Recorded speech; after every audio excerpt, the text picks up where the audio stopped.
Eamon O'Carroll, you've had time to reflect and review on that performance in Halifax. What were the positives from that game?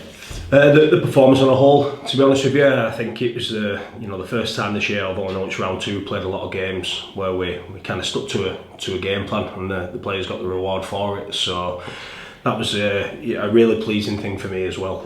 Look, we didn't get the whole run of the game. Halifax had a big say in that game, and another pleasing fact was just how we handled those periods of pressure as well and came through the other side. You went into that game with a fair bit of adversity, with injury and a suspension. When you look at the attitude of the team, that must really encourage and please you. Yeah, absolutely. It's one thing that we've referenced this week. Just how together the team looked, which was that's a really pleasing thing for a head coach to see a team that looks really well connected and look like they're proud to play for the club. So yeah, it was it was a difficult week, but once we kind of finalised our team and knew what we were going with, I was very confident. There was a lot of quality in there. Dan Smith did 60 plus minutes, probably the best performance of the season from him. Yeah, really happy for him. He's been frustrated with his start to the season, and like with Bat Smiggy, we love what he's about, and I don't think it was just a Halifax game. I thought he was huge for us in the Wakefield game as well. I thought he was really good. He's found his feet. He's found a role within the team now, and then he went one better against Halifax. So the challenge for Smig now is to do that again, and there's no doubt of his quality, and I'm really confident in him that he'll kick on. He's going to be big for us. Obviously, you've got a nice conundrum. Mitch Suter can probably do the full 80 minutes due to his fitness, but obviously Tyron Ott's here now, and obviously you've got George Flanagan outside of that. Yeah, one area that we've got some depth and quality in there as well. So really happy that gives us some competition for places. And what I love about them three is that they're really well connected and they try to help each other as well. So it's really pleasing. I thought Mitch was immense for us. I thought he had his best game. He was frustrated after the Wakefield game. He cares a lot about his performance and making sure he puts his best foot forward. And look, you'll have them games, but I thought he responded in spectacular fashion and was huge for us. You mentioned afterwards the John Davis-Jordan Lilly partnership had looked really comfortable in training. How pleasing then was it for you to see that transfer into a very good 80-minute performance on the field? Yeah, it was. I was confident in it because they really simplified it, and they didn't expand from that. They just stuck to what was kind of working, and I thought JD really complimented Jordan, and Jordan, it freed him up a touch and allowed him to just take over his kicking game, and JD took a part of that when he needed to. I thought they performed really well. I think connection was the big one. I think in terms of the whole group, I mentioned it before, we had a game plan on what we wanted to go and execute, and I thought everyone played their part in that. Does that performance make it difficult to change things for this weekend's trip to Featherstone? No, it doesn't make it difficult. I think it's nice to have the option of some people in the team. I think we won't be far off what we went out there with Halifax, which is great. That's the first time that's happened for us this year. So no, I'll welcome having some headaches when we get some people back. I think that's great. It'll be good for us. It'll be good for the lads and keeps everybody accountable. When you look at Aribi Doro and the energy he brings to his performance, I think about the charge down on the Gareth Widdop, the big hit early doors on Kieran Hudson. The rest of the team seem to bounce off that energy. Yeah, they do. They love him. We really missed him. I said that in our meeting. It was great to have him back. He's worked really hard. He's back early. And there were periods in that game where he probably could have stopped, but he didn't, and that's what I really like about him.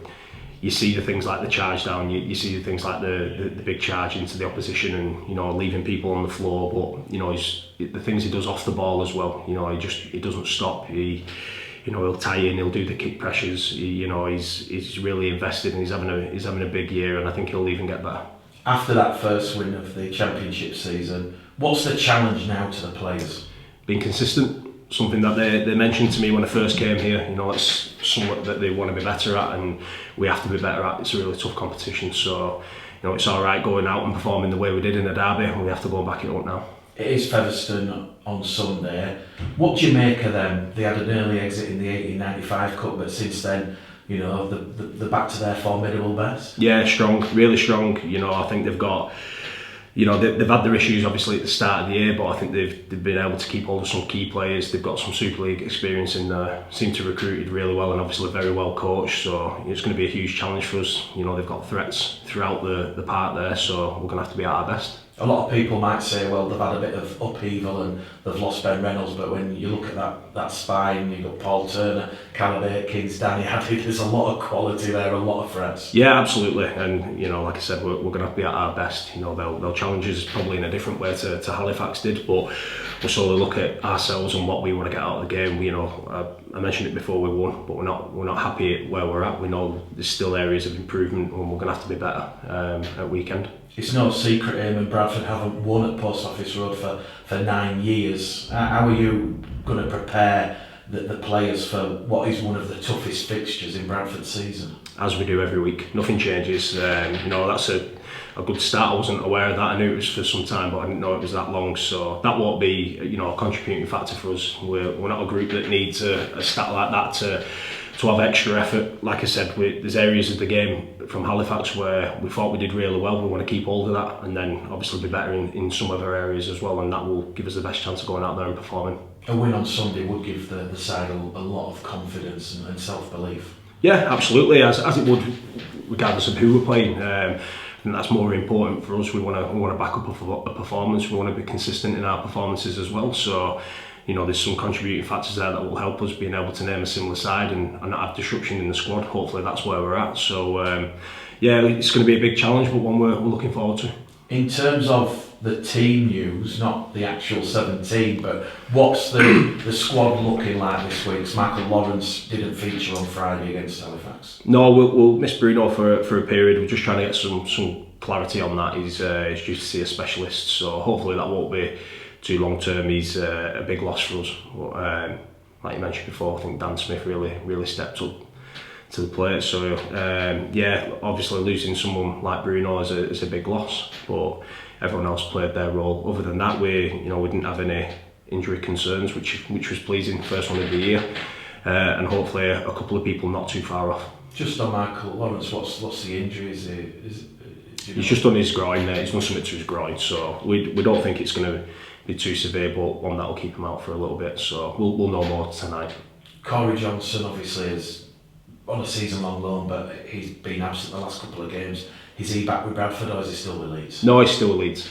I saw him on the Leeds social media pages with the white bib with the Red England cross on, which I presume means he's still out injured. Yeah, don't touch him. So yeah, really unfortunate for Corey. He's still, I think, having a couple of issues there with his head. I think he's fine. He's come through the other side, but Leeds are doing the right thing by him and making sure that when he returns, he's good. Where we're at now with the concussions, there's a protocol there for them, and Leeds are doing the right thing by him, and rightly so. Warrington asked for special dispensation to recall Max Wood. That's got to be a little bit of a blow after obviously his strong performance on Friday against Halifax. Yeah, it is. Yeah, obviously, we're lacking in that area a little bit, and Max came in and did a fantastic job. Quality to his, credit to his club. Really embraced it. I think like he enjoyed his time here and had a big performance. So yeah, unfortunately we lose him, but the positive to that is hopefully he goes and gets a Super League game. So that's brilliant. We'll watch on and hope he goes well. I'm sure he will. Connor Carr, Lucas Green, and Harvey Wilson still at the club. Yeah. That's good news. How far off is Ben Blackmore? Because I think you said last time he's probably the closest to returning.